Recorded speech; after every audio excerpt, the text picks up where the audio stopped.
Boa noite a todos vocês que me seguem no canal do YouTube.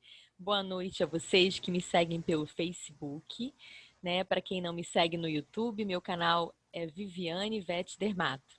Hoje eu vim falar com você, tutor ou proprietário de cão e gato, como identificar se o seu pet está no peso ideal, né? E qual o peso ideal para o seu pet?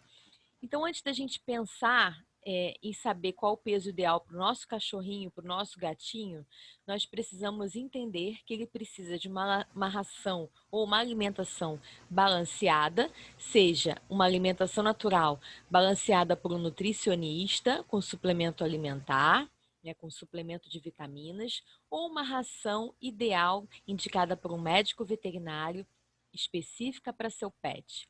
Por que eu falo específica? Nós temos filhote, adulto e idoso. Né? Então, nós temos ração para filhote, ração para adulto, ração para idoso. Independente disso, ao longo da vida dos animais, eles vão apresentando algumas patologias ou não e vão requerer algumas rações específicas. Né? Então, assim, se o animal chega numa fase que ele começa a ter infecção urinária ou recidiva ou algum problema renal, ele vai passar, o veterinário vai prescrever uma ração renal para aquele pet, né? E provavelmente ele vai ter que fazer um acompanhamento com exame de sangue, com ultrassom e vai passar a comer aquele tipo de ração. Não, às vezes, necessariamente, ele vai comer essa ração para sempre. Às vezes é uma fase transitória que ele teve uma infecção urinária e precisou daquela ração. Mas, enfim, a gente veio falar aqui sobre peso, né? E para falar sobre peso, vamos falar por que os cachorrinhos ficam gordinhos. Existem várias causas de obesidade em cães e em gatos. Existem causas endócrinas, ou seja, causas geradas por problemas hormonais.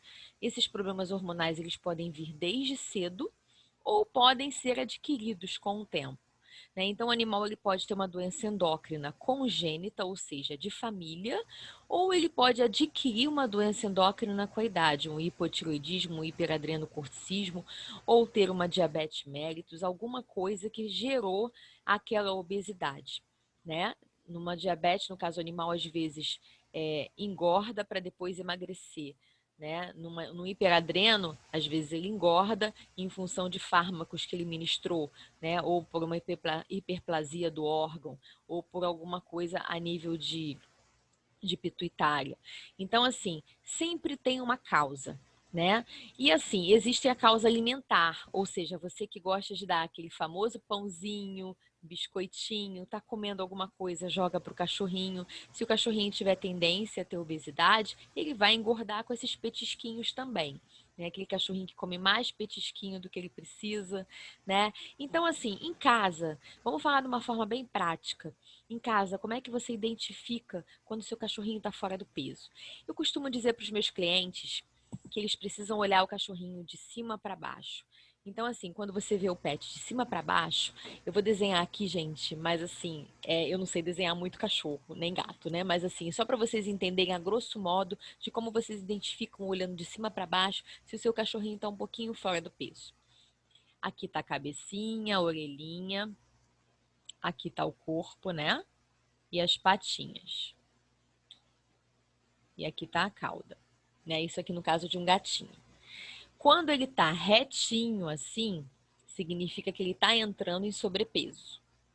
Quando está assim, ó, ele já está obeso, já está fazendo a curvinha para fora. Quando ele está reto, ó, já está em sobrepeso, né? Então, quando o ideal é depois da costelinha fazer, ó, isso aqui, ó, uma cinturinha, tá? Então, essa cinturinha, quando você olha o seu animal de cima, ó, a cinturinha e depois vem a parte da anca e o rabinho. Ele tem que ter essa cinturinha. Se ele tiver essa cinturinha, significa que ele está com peso ideal para ele, né? Então não existe peso ideal, tipo, qual o peso ideal do poodle, qual o peso ideal do shih tzu, qual o peso ideal do bulldog.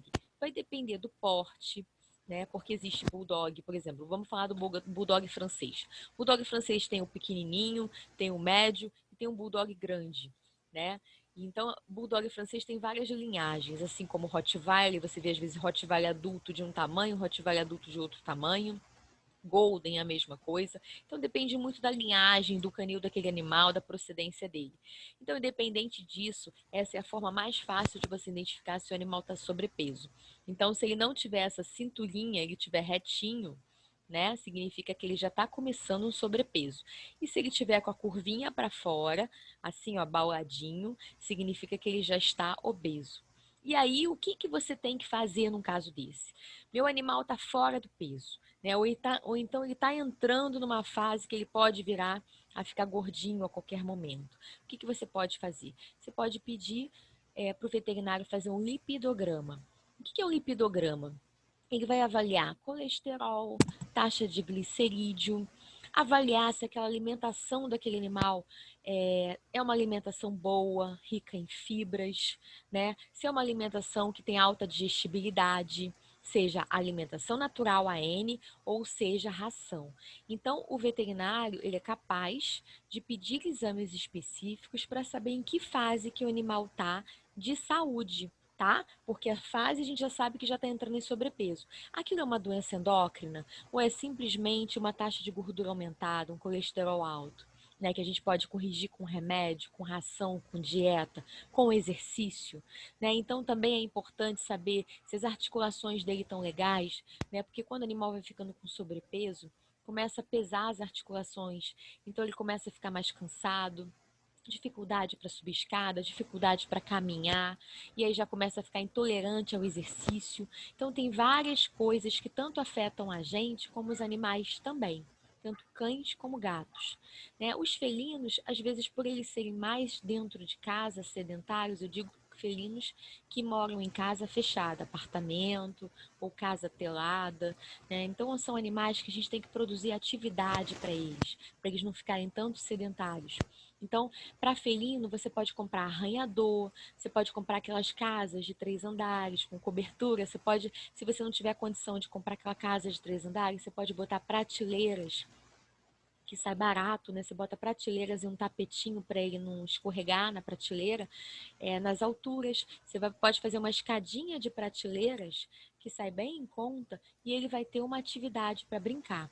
Né, comprar brinquedinhos, né, uma peninha, nem precisa comprar se você não tiver condição de comprar, mas o brinquedinho veterinário, esses brinquedinhos que vendem em pet são tão baratinhos, mas se você não tiver no momento que não possa comprar, você pode também improvisar.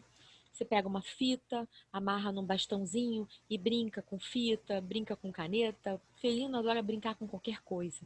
Assim como seu cachorrinho gosta daquela famosa bolinha, você pode pegar uma bolinha de tênis e jogar para ele, e aí ele vai buscar a bolinha. Então é botar eles para fazer exercício, regular essa dieta e ver a saúde, né? Ver se essa dieta está adequada, se tem que ser mudada. Existem rações hoje em dia que emagrecem e existem remédios que vão ajudar a baixar a taxa de glicerídeo, triglicérides, né? Vai baixar também colesterol e vai ajustar, se tiver alguma doença endócrina, vai fazer uma reposição hormonal ou vai ajustar aquele hormônio que está desregulado. Além disso, gente, nós temos que se preocupar também com o coraçãozinho do seu pet, né? Então, se ele está com sobrepeso, ele às vezes vai ficar mais taquicárdico, né? Ele vai ficar mais cansado ao exercício, ao esforço, né? Então, é importante fazer um exame de sangue também, né? Para poder verificar sódio, potássio e pedir um cardiologista para fazer um eletro para saber se ele pode fazer exercício, né? Porque tem cães que ficam com sobrepeso, que ficam intolerantes ao exercício, começam a tossir e às vezes estão desenvolvendo uma cardiopatia. E aí precisam também de um cardiologista para acompanhar.